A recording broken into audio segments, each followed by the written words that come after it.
Hello students, तो आज अपने करेंगे general solution and particular solution. व्यापक हल व विशेष हल क्या होते हैं। अगर आपको कोई डिफरेंशियल इक्वेशन दे दी जाए, जैसे कोई इक्वेशन लिखता हूँ मैं, डी की square y upon D x की square plus 3 d y upon D x plus 2y is equal to 0। Differential equation दे रखी है। आप क्या करोगे, इसके अंदर y की ऐसी वैल्यू पुट करनी है, y का आपको ऐसा मान खोजना है जिसको यहाँ पुट करूँ, उसका डेरिवेटिव करूँ, उसको 3 से मल्टीप्लाई करूँ और उसका डबल डेरिवेटिव करूँ, तो उनका ऐड कितना आ जाए, 0 आ जाए। मतलब y की वो वैल्यू जो इस इक्वेशन को सेटिस्फाई करते हैं। जैसे अपने पुराने क्वेश्चन में क्या थे, छोटी क्लास में कहते हैं एक्स की square plus 3x plus 2 equal to 0। अपने इसके फैक्टर करते थे, क्या आएंगे इसके factor, x plus 2 and x plus 1। यहाँ से x की वैल्यू क्या आती थी, माइनस की 1 और माइनस की 2। ये क्या वैल्यू थी, ये वो वैल्यू जिसको अब इस इक्वेशन के अंदर मैं पुट कर दूँ तो कितनी वैल्यू इसकी आ जाएगी, इसकी वैल्यू आ जाएगी 0। मतलब ये माइनस की 1 और माइनस की 2 इसको क्या करते हैं, सेटिस्फाई करते हैं। मतलब ये इसके क्या है, एक सॉल्यूशन है। उसी तरीके से अपने y की वो वैल्यू फाइंड करनी जो इसको सेटिस्फाई कर दे पूरी इक्वेशन को, तो वो इसका क्या कहलाएगा, सॉल्यूशन। इसका ऑर्डर कितना है, ऑर्डर इसका है 2।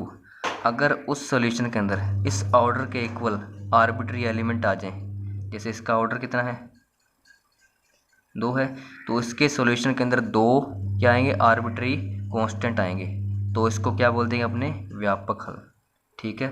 अब इसको सॉल्व कैसे करते हैं ये आपके वैसे आगे आएगा, लेकिन इसको मैं अभी बता देता हूँ। डी की स्क्वायर अपॉन डी एक्स की square plus 3 D upon D x plus 2 Y मैंने क्या ले लिया, कॉमन। तो यहाँ से अब अपने डी अपॉन डी एक्स को आप डी लिख दो, डी की स्क्वायर अपॉन डी एक्स की स्क्वायर को आप क्या लिख दो, डी की स्क्वायर लिख दो। तो यहाँ पुट करो, क्या बनेगा, डी की स्क्वायर प्लस 3d प्लस के 2 y इक्वल टू 0। अब अपने क्या करते हैं, इसकी सहायक समीकरण निकालते हैं, जैसे अपने फर्स्ट ट्री के अंदर करते थे ऑक्सिलरी इक्वेशन। क्या करना है, d की जगह m पुट कर दो, तो ये क्या बन जाएगा, m की square plus 3m plus 2 equal to 0। इसके टुकड़े क्या आएंगे, इसके टुकड़े आ जाएंगे m प्लस वही सेम टू सेम जो मैंने लिखा था, उसी को बस इक्वेशन के अंदर चेंज किया मैंने, 2 आ जाएंगे। यहाँ से इसकी वैल्यू क्या आ जाएगी, -1 और -2 आ जाएगी इस तरीके। अब इसका सॉल्यूशन अगर इस तरीके से वैल्यू आ जाए, अलग अलग मान आ गए, तो इसका व्यापक हल का फॉर्मूला होता है a की पावर m1x प्लस b की पावर m2x। अगर तीसरा हो रहा है तो अपने क्या लिखते, c की पावर m3x लिखते, लेकिन अपने पास सिर्फ 2 ही नंबर्स हैं तो अपने यहाँ तक ही काफ़ी है। तो y की जो वैल्यू वो क्या आ जाएगी, a की पावर, m1 की वैल्यू कितनी है, माइनस की x प्लस b का भी a की पावर कितनी है, माइनस की 2x। तो ये इसका क्या है, सॉल्यूशन है। इस इक्वेशन का आपने क्या निकाल दिया, एक सॉल्यूशन निकाल दिया। अब ये जनरल सॉल्यूशन है, क्यों, इसके अंदर ये a और b क्या है, आर्बिटरी कांस्टेंट है, अपनी तरफ से माने हुए, अपने को पता नहीं था, अपने खुद अपनी तरफ से माने इसके कांस्टेंट। तो इसको अगर ऑर्डर कितना, इसके कितना था, 2 इसका ऑर्डर था, इसके अंदर आर्बिट्री एलिमेंट कितने आ गए, 2। तो अगर जितना उसका डिफरेंशियल इक्वेशन का ऑर्डर होता है उसके इक्वल इसके अंदर क्या आ जाए, आर्बिट्री कांस्टेंट आ जाए, तो अपने इस इक्वेशन को क्या बोल देंगे, सॉल्यूशन को जनरल सॉल्यूशन बोल देंगे, सॉल्यूशन को अपने। अब अगर इसके अंदर कंडीशन दे रखी है कि a की वैल्यू आपको 5 पुट करनी है, b की वैल्यू आपको 3 पुट करनी है, फिक्स दे रखा है, तो आप क्या करोगे, a की जगह 5 e की पावर -x 3 a की पावर -2x पुट कर दोगे। अब ये क्या आ गया, आपके पास स्पेसिफिक मान आ गया, फिक्स वैल्यू आ गई।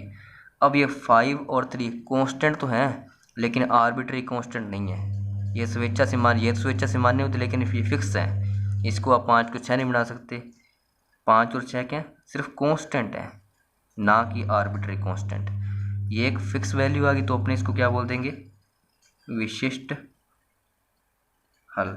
और इसकी डेफिनेशन क्या है कि जो जनरल सॉल्यूशन होता है व्यापक हल, उसके अंदर जो आर्बिट्री कांस्टेंट होते हैं उनको अपनी तरफ से स्वेच्छ मान देने पर जो हल प्राप्त होता है उसको क्या बोलते हैं अपने, विशिष्ट हल। मतलब ए की जगह में 5 पुट कर दी, बी की जगह 3 पुट कर दिया तो एक फिक्स वैल्यू आ गई, इसको अपने क्या बोल दिया, विशिष्ट हल।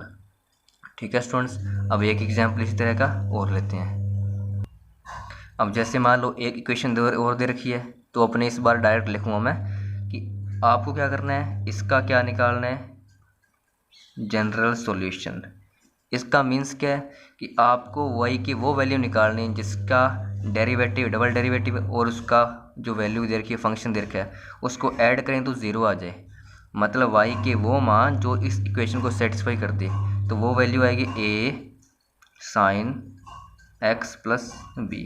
अब चेक करो क्या इसको सेटिस्फाई कर रहा है, नहीं कर रहा है। अगर इसका मैं डेरिवेटिव करूँ एक बार, कितना आएगा, a cos x plus B, double derivative कर दूं, कितना आएगा, माइनस का a sine x plus B. अब मैंने a और b ये मैंने बात क्यों लिया आर्बिट्री कांस्टेंट, इसका ऑर्डर 2 था तो इसके अंदर आर्बिट्री कांस्टेंट भी कितने आएंगे, 2 आएंगे। अगर ये 3 ऑर्डर होता तो मैं एक c और ले लेता अपनी तरफ से। ठीक है, ये इसका सोल्यूशन है। निकाला कैसे फिलहाल आइए आगे बताएंगे आपको। ठीक है, आप इसको सोल्यूशन याद रखना है, समझना है इसको सिर्फ। ये सोल्यूशन, ये इसको देखो y और D square Y upon D X square, अगर ये वैल्यू मैं इसके अंदर पुट कर दूँ इसकी वैल्यू कितनी आ जाएगी, 0, क्योंकि ये प्लस का है ये माइनस का है और सेम है। मतलब ये y की वैल्यू इसको सेटिस्फाई कर रही है। मतलब ये y की मान जो है a sine x plus B, ये क्या है, डिफरेंशियल इक्वेशन का क्या है, एक जनरल सॉल्यूशन। जनरल सॉल्यूशन क्या होता है, इसके ऑर्डर के इक्वल इसके अंदर क्या होना चाहिए, आर्बिट्री एलिमेंट होना चाहिए और वो वैल्यू इसको सेटिस्फाई करनी चाहिए। तो सेटिस्फाई भी कर रही है इसको, और इसके अंदर आर्बिट्री ए और बी किसके अंदर क्या है, ए एंड बी इसके अंदर क्या है, आर्बिट्री कांस्टेंट, स्वेच्छा से माने हो अपने।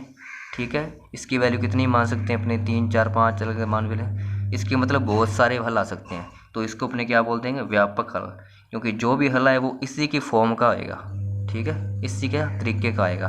अगर इसके अंदर क्वेश्चन के अंदर कंडीशन दे दी अपने को कि ए की वैल्यू आप क्या पुट करनी है, 5 की वैल्यू 5, बी की वैल्यू आपको 10 पुट करनी है, तो ये आपको स्पेसिफिक मान देती है या फिर क्वेश्चन के अंदर कंडीशन दे देगा जिससे अपने इसकी ए और बी की वैल्यू निकल जाएगी। तो जो हल आ गया वो क्या आ गया, 5 साइन x प्लस 10, ये आ गया। अब 5 और 10 इसके अंदर क्या है,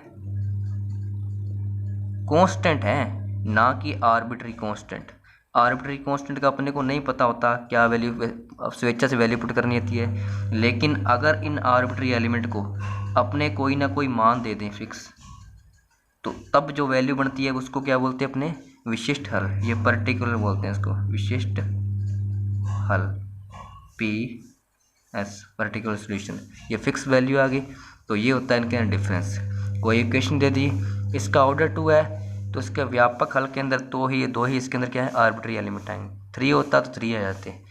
अब अगर इनको मैं फिक्स वैल्यू आ जाए इनकी, कोई ए और बी का मान निकाल दें, मान लो ए और बी की वैल्यू आपने फाइंड कर ली, तो जो सॉल्यूशन आएगा उसको अपने क्या बोल देंगे, विशिष्ट हल, पर्टिकुलर सॉल्यूशन। ठीक है स्टूडेंट्स।